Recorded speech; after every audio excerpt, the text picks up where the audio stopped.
Bienvenue. Aujourd'hui, on va revenir sur un article qu'on a rédigé il y a peu, une analyse du jeu Le chat et la tour. Ah oui, un jeu qui nous a pas mal marqué. C'est le moins qu'on puisse dire. On a voulu explorer un paradoxe. Comment un jeu d'adresse qui a l'air si adorable peut être en fait aussi impitoyable. C'est tout à fait ça. D'ailleurs, il y a une phrase dans notre article qui, je trouve, résume parfaitement l'expérience. On a écrit: Dans ce jeu, même votre respiration devient une menace. Oui, ça pose le décor. Voilà.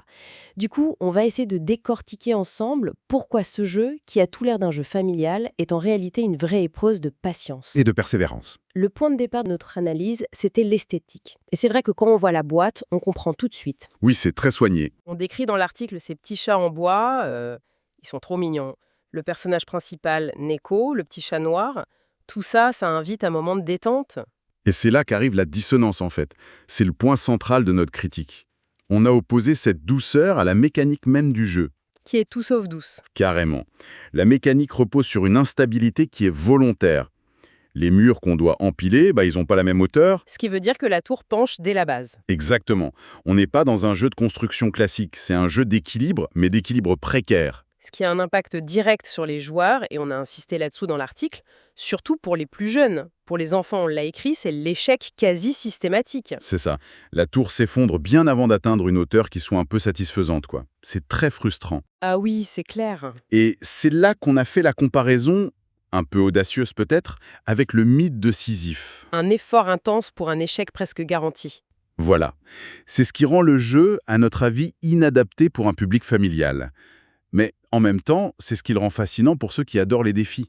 On l'a même qualifié de sport extrême de salon. J'adore cette expression, sport extrême de salon. Ça implique aussi une compétition, et justement les modes de jeu.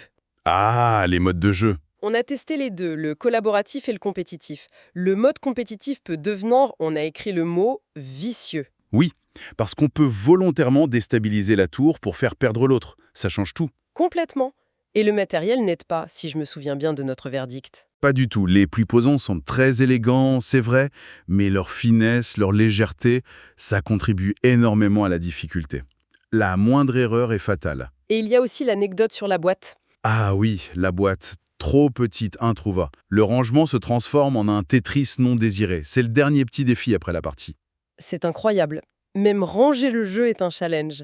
Alors, si on résume notre verdict. Vas-y. Côté on a aimé, Mhm. l'esthétique, évidemment, et le challenge pour ceux qui aiment ça. Côté on a moins aimé, Mhm. la frustration et ce décalage, quoi, entre la promesse et la réalité. Oui. Et la conclusion de notre article résume bien ce sentiment. On a écrit « Le chat et la tour, c'est comme caresser un chat qui griffe. On sait qu'on va souffrir, mais ces petites bouilles sont tellement irrésistibles qu'on y retourne quand même. » C'est une belle image. Au fond, l'idée centrale de notre analyse, c'est ça. C'est un casse-tête très exigeant, déguisé en jeu familial mignon. Il s'adresse à une niche, quoi. Des athlètes assoiffés de nouveaux défis qui trouvent que Jenga, C'est pour les débutants. c'est ça. Et tu sais, toute cette analyse, ça soulève une question plus large, je trouve.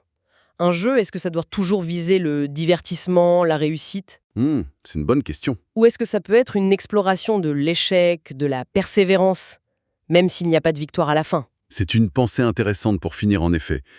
Qu'est-ce qu'on cherche vraiment dans un jeu? La question reste ouverte.